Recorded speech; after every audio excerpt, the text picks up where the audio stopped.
صاحب څنګه یې؟ خیر شکر الحمدلله خیر. هغه صاحب د یوه پوښتنه کوو، موسم غنم د غنم پخه شوي دي که نه، اسلامي څه احکام دي د هغه زکات په باره کې؟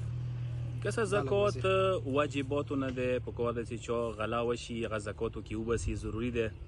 او زکات واجبات مالی ده، لکه څنګه جسمانی بدني واجبات دي چې ته المز روزه پکار ده زکات هم ته ادا کی.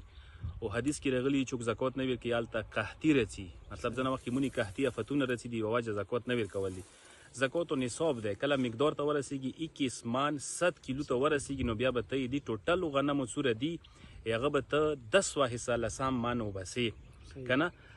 کته ته زکات مستحقین خپل کلی وطن کې نه ملوي ته بل کلی تاسو ته واشي. او زکات او صدقې منځ یو فرق ده چې صدقه بهتره ده چې ته پټه ورکا، زکات څرګان ورکا مکه خال کې وکسي. او کوم مول ته زکات لپاره بیل کړي ده هغه بیا ته دوباره نشي رخصتای، هغه به ته ضرور مغا ورکای. او زکات کوم کاستا ورکا په کوله څنګه فقیر وي او مستحق وي او شیعه اسناشری وي، هغه کلم کله ګناه نه کوي، شراب نه چي کی او بل منځه انسان نه وي. او کوم کاس مکروز ده کغه پیږي چې تو قرض نه شلندوای، صرف قرض نه شلند نو درو غریب نه ده، قرض نه شلندوای تاغه ته زکات قرضې کې مجرا کوای شي.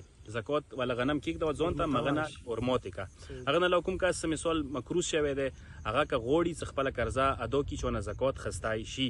او دا د سنور کا کوم کاس ته زکات ورکای زوري نه څنګه ته توي د زکات ده تاغه ته صرف ورکا ته نیت زکات ونیسا دو چې کیږي ادا کیږي.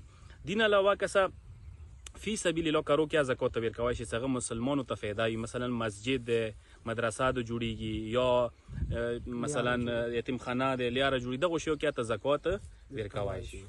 دین علاوه مسله دا ده چې موږ علاقو کې مثلا وړونه دي 2 3 5 وړونه گاډي هغه په کوره هاري و ورور بیل بیل نصاب له شي، مثلا 5 وړونه دي په کوره هاري و ورور 21 مان 7 کیلو ته ورسیږي پراشي آره ورور پراشي هغه نه بعد زکات ور باندې واجب کیږي.